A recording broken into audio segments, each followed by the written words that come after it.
Inutusan ng Diyos si Abraham na ihandog si Isaac. Ika-22 kabanata. Dumating ang panahon na sinubukan ng Diyos si Abraham.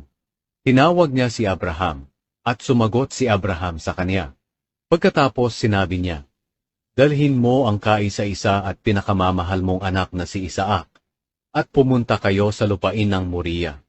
Umakyat kayo sa bundok na ituturo ko sa iyo, at ialay mo siya sa akin bilang handog na sinusunog." Kinabukasan, maagang nagsibak si Abraham ng mga kahoy na gagamitin sa paghahandog, at isinakay niya ito sa asno. Lumakad siya kasama si Isaac at ang dalawa niyang aliping lalaki papunta sa lugar na sinabi sa kanya ng Diyos. Nang ikatlong araw ng kanilang paglalakbay, nakita ni Abraham sa di kalayuan ang lugar na sinabi sa kanya ng Diyos. Kaya sinabi ni Abraham sa dalawa niyang alipin, "Dito muna kayo at bantayan ninyo ang asno, dahil aakyat kami roon para sumamba sa Diyos. Babalik din kami agad." Ipinapasan ni Abraham kay Isaac ang mga kahoy na gagamitin sa paghahandog, at siya ang nagdala ng itak at sulok. Habang lumalakad sila, sinabi ni Isaac, "Ama." Sumagot si Abraham, "Bakit, anak?"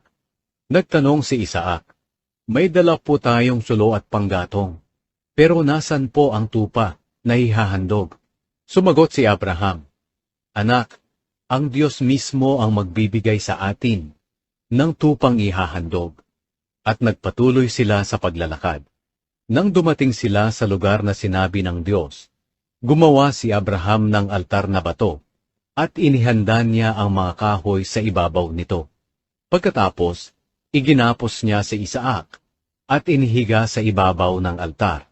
Kinuha niya ang itak, at nang papatayin na sana niya si Isaac, tinawag siya ng anghel ng Panginoon mula sa langit.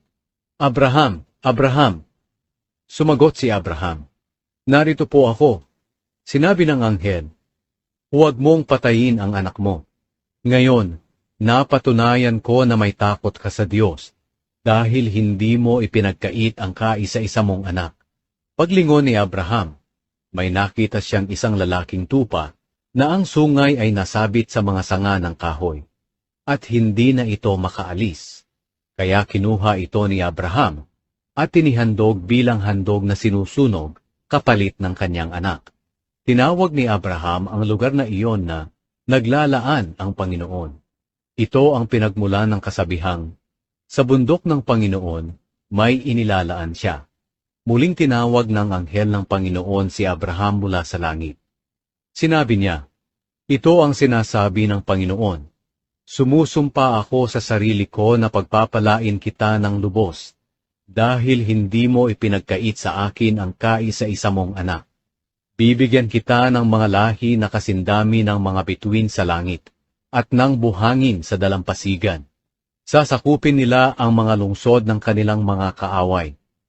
At sa pamamagitan ng iyong mga lahi, pagpapalain ko ang lahat ng bansa sa mundo, dahil sumunod ka sa akin." Pagkatapos nito, binalikan nila Abraham at Isaac ang kanilang mga alipin, at bumalik sila sa Beersheba, at doon na nanirahan.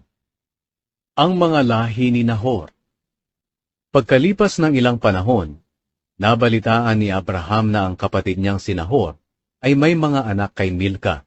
Si Uz ang panganay. Sumunod sina Buz, Kemuel ang ama ni Aram, Kesed, Hazo, Pildas, Jidlak, at Betuel. Silang 8 ay ang mga anak ni Nahor kay Milka. Si Betuel ang ama ni Rebeka. May mga anak din si Nahor sa isa pa niyang asawa na si Reuma.